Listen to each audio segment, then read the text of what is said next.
بسم اللہ الرحمن الرحیم، السلام علیکم۔ زمزم ٹاکس میں خوش آمدید۔ پہلے چونکہ آپ نے شیر افضل مروت کی بات کی ہے، جو کہ ان کے بیان کی بات کی ہے، جو کہ بہت سنگین، بڑا قابل مذمت، بہت افسوسناک، اور یہ ایسا بیان ہے جو کہ آپ کے آئین کانسٹیٹیوشن کی جو شق ہے آرٹیکل 19 اس کی خلاف ورزی میں آتا ہے۔ آرٹیکل 19 واضح طور پہ کہتا ہے کہ جو پاکستان کے فرینڈلی اسٹیٹس ہیں، جن کے ساتھ پاکستان کے اچھے دوستانہ تعلقات ہیں، آپ ان کے خلاف کوئی بھی ایسی بات نہیں کر سکتے جو پاکستان کے قومی سلامتی یا پاکستان کے قومی مفادات کے خلاف جائے۔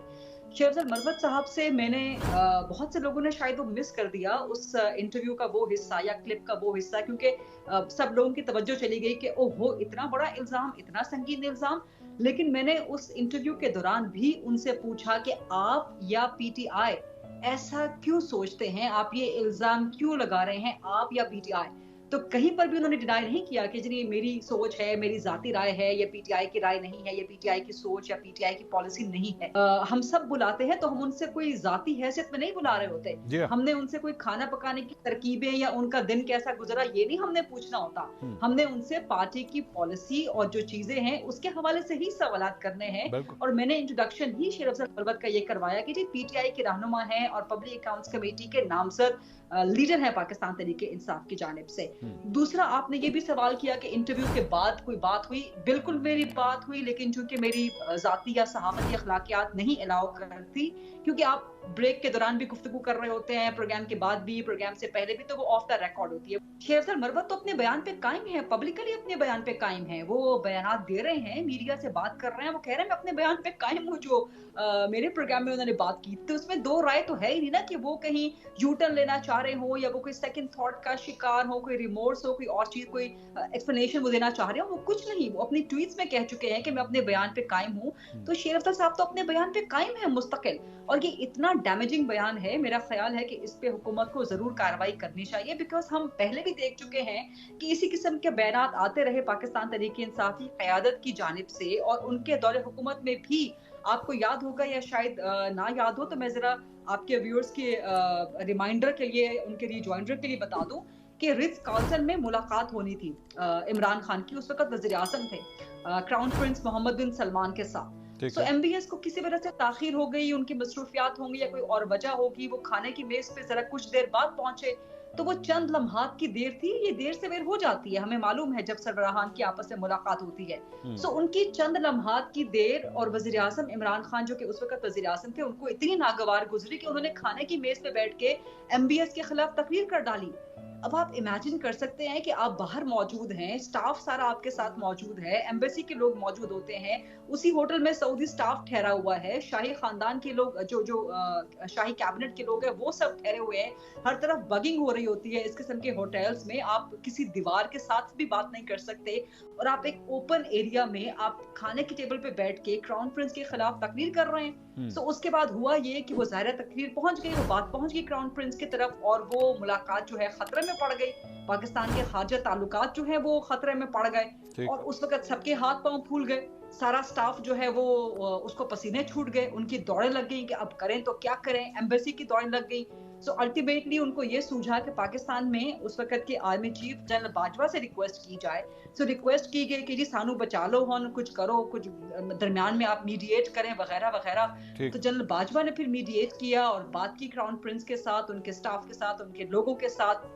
اور پھر کئی گھنٹوں کی تاخیر کے بعد اس وقت وہاں کے شام کے 6:30 یہ لنچ میں ملاقات ہونی تھی، شام کے 6:30 جا کے وہ ملاقات ہوئی۔ بٹ یہ چیز، یہ واقعہ اتنا خان صاحب کو ناگوار گزرا کہ پھر جب وہ واپس آئے تو رپورٹڈلی کیبنٹ میں انہوں نے میمکری کی کراؤن پرنس کی پنجابی کے اندر، اور ان کے وہیں پر کیبنٹ میں بیٹھے ہوئے ان کے انتہائی قابل اعتماد دو کانفیڈانس عمران خان کے جو وفاقی وزراء تھے، ان کے انتہائی قابل اعتماد، انہوں نے وہ پنجابی کا ٹرانسکرپٹ بنا کے، ٹرانسلیٹ کر کے سعودیہ کو پرووائڈ کر دیا۔ اچھا، تو یہ تو معاملہ ہم دیکھ چکے ہیں، یہ اس میں سے جو یہ کراؤن پرنس کی میمکری والا کیبنٹ والا معاملہ، یہ تو رپورٹ ہو چکا تھا، رٹز کارلٹن والا نہیں ہوا، تو وہ میں آج آپ کے پروگرام کے ذریعے بتا رہی ہوں کہ یہاں سے آغاز ہوا تھا سعودی عرب کے ساتھ تعلقات خراب ہونے کا۔ حالانکہ سعودی عرب آپ کا مطلب you have a relationship spanning over decades. Decades, ٹھیک And ہے. you have such strong relationship with Saudi Arabia. To be honest یہ تو جماعت ہی واضح کر سکتی ہے کہ کیوں اس قسم کے بیانات آتے ہیں. جہاں تک شیر افضل مروت صاحب کے بیان کا تعلق ہے اس کے اوپر تو میرے خیال میں ایکسٹینسولی جماعت کی جانب سے اس کا ریبٹل آیا ہے اور کہا گیا ہے کہ یہ جماعت کی پالیسی نہیں. اور متعدد ان کے رہنماؤں نے ایون کہ جو خارجہ امور کو دیکھ رہے تھے زلفی بخاری صاحب جو اس وقت ملک میں نہیں ہیں انہوں نے بھی ٹویٹ کیا اور اپنی ٹویٹ میں کہا کہ ایسی کوئی بات نہیں ہے. دوسری بات یہ ہے کہ جس وقت عمران خان صاحب کی حکومت کا خاتمہ ہوا تھا اور یہ سارا سائفر والا معاملہ چلا تھا رجیم چینج جس کو وہ آپریشن کہتے ہیں اس میں سائفر دکھانے کے لیے بھی خان صاحب نے اس وقت وزیر اعظم تھے کچھ صحافیوں کو بلایا تھا 6-7 صحافی تھے اس میں بھی میں تھا وہاں پہ ہمیں کوئی بریفنگ وغیرہ دی گئی تھی. اس کے بعد بھی جو حکومت کا خاتمہ ہوا بنی گالہ میں زمان پارک میں کسی جگہ پہ بھی عمران خان صاحب کی حکومت کے کسی بندے نے سعودی عرب کا نام نہیں لیا. اب بیک گراؤنڈ میں ان کا سعودی عرب کے ساتھ کیا چل رہا تھا وہ ہمیں نہیں پتا لیکن یہ میں آن دا ریکارڈ لانا چاہتا ہوں کہ کسی جگہ پہ صحافیوں کے ساتھ انٹریکشن میں رجیم چینج جو وہ کہتے ہیں ان سارے معاملات میں سائفر کی بریفنگ میں کہیں پہ بھی انہوں نے یہ ذکر نہیں کیا کہ سعودی عرب اس میں انوالو ہے. ہمیشہ ذکر ہوتا تھا امریکہ کا. آپ کی اجازت سے مظہر عباس صاحب دیکھیں شیر افضل مروت صاحب اسی دن جس دن میرے پروگرام میں شام کو گفتگو کی ہے اسی دن وہ عمران خان سے ایک تو مل کے آئے ہیں. دوسرا صرف تردید کرنا واضح نہیں ہے کافی نہیں ہے. کیا شیر افضل مروت کو شو کاز دیا گیا اس معاملے پہ؟ اس سے پہلے شیر افضل جو بھی بات کرتے رہے پارٹی کے اندرونی معاملات ڈومیسٹک پالیٹکس کے حوالے سے تو کیا آپ یہ سمجھ رہے ہیں کہ سعودی عرب کے بارے میں اتنا سنگین جھوٹا الزام لگا دینا دس از ایکویولنٹ ٹو کہ آپ کہہ دیں کہ ہمارے 40 MP ٹوٹ گئے؟ کیا آپ ان دونوں کا ایکویولنس میں اطہر کاظمی کی بات نہیں کر رہی میں پاکستان تحریک انصاف سے سوال کر رہی ہوں کہ کیا دونوں معاملات کا ایکویولنس ہے کہ آپ 40 MP کی بات کریں اور آپ سعودی عرب کے بارے میں ایک غلط بیانی کریں سنگین الزام لگاتے ہیں؟ Not at all. آپ کو شو کاز یا تو دینا چاہیے تھا یا آپ کو شیر افضل مروت سے ذمہ داریاں واپس لینی چاہیے تھی. وہ ابھی تک مرکزی سینئر ذمہ دار رہنما ہیں PAC کے نامزد لیڈر ہیں وہ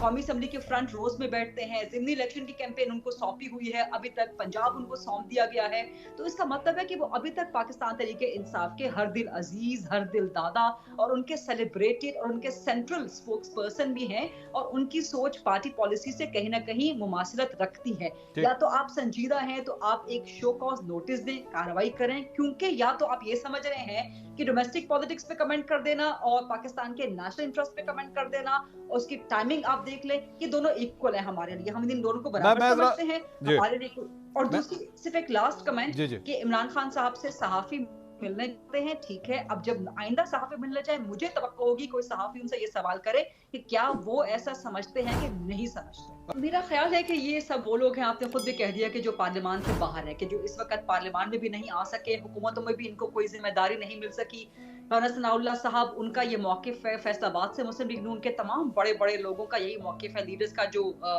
لڑ رہے تھے الیکشن کہ فیصل آباد شاید پاکستان تحریک انصاف کی جھولی میں ڈال دیا گیا. جو پاکستان تحریک انصاف کا موقف ہے الزامات کی بنیاد پہ وہی مسلم لیگ نون کا موقف ہے فیصل آباد اور ان علاقوں سے کہ جہاں سے وہ نہیں جیتے ہیں. اب رانا ثناء اللہ صاحب پارلیمان سے بھی باہر ہیں نہ تو وہ وفاقی حکومت میں ہیں نہ ہی وہ پنجاب حکومت میں ہیں. شہباز شریف صاحب کے دست راست ہمیشہ سے رہے ہیں لیکن شہباز شریف اس دفعہ کابینہ میں شامل نہیں کر سکے. کیوں نہیں کر سکے وہ شہباز صاحب کو ریزنز جو ہیں وہ ڈیفینیٹلی اس کی معلوم ہوں گی آپ کو بھی معلوم ہوں گی سب کو ہم صحافیوں کو معلوم ہے کہ کیبنٹ کا پک اینڈ چوز کیسے ہوا ہے کہاں سے ہوا ہے. پھر پنجاب میں ایک اور بڑی اہم جو سیاسی شخصیت ہے مسلم لیگ نون کے اندر بھی جن کا بڑا ابھی ریسنٹلی حالیہ کچھ سالوں میں بڑا انگریس ہو گیا ہے بڑی انفلٹریشن ان کی ہو گئی ہے بڑا ہاتھ ان کا گرفت ان کی مضبوط ہو گئی ہے. وہ شخصیت نہیں چاہتی تھی کہ رانا ثناء اللہ کو پنجاب میں کوئی اہم ذمہ داری ملے یا ان کے اوپر بھی کوئی ایسی شخصیت ہو جو مریم نواز کے چیف منسٹر کے قریب ترین ہو. تو رانا ثناء اللہ صاحب کے ساتھ تو یہ معاملات ہیں اس لیے وہ اس قسم کی بات بول رہے ہیں. لیکن جو یہ کہا رانا ثناء اللہ نے کہ جی ہم ذمہ دار نہیں ہیں ہمارا عوام سے کوئی وعدہ نہیں ہے پھر وہ عوام آپ کو دکھا دے گی. جس طرح ابھی آپ کو شکوہ ہو رہا ہے نا کہ 2024 کے الیکشن میں عوام نے آپ کو ووٹ نہیں دیا. جب آپ اس قسم کی باتیں کریں گے تو کیا آپ شہباز حکومت کو چارج شیٹ کر رہے ہیں کہ آپ اپنے ہی ایک پارٹی کے لیڈر اور جو آپ کی ہی پارٹی سے بنے ہوئے وزیر اعظم ان کے لیے مشکلات کریٹ کر رہے ہیں؟ تو سیدھا سیدھا شہباز شریف پہ پھر چارج شیٹ بنتی رانا ثناء اللہ کی. جاوید لطیف جو باتیں کہہ رہے ہیں میرا خیال ہے کہ وہ صرف ہوائی فائر کر رہے ہیں مس فائر کر رہے ہیں. ان کی باتوں کو اب کوئی سنجیدگی سے لے بھی نہیں رہا۔ ویڈیو کو لائک کریں، شیئر کریں اور کمنٹ سیکشن میں اپنی قیمتی رائے سے ضرور آگاہ کریں، اور ہمارے چینل زمزم ٹاکس کو سبسکرائب کرنا مت بھولیں۔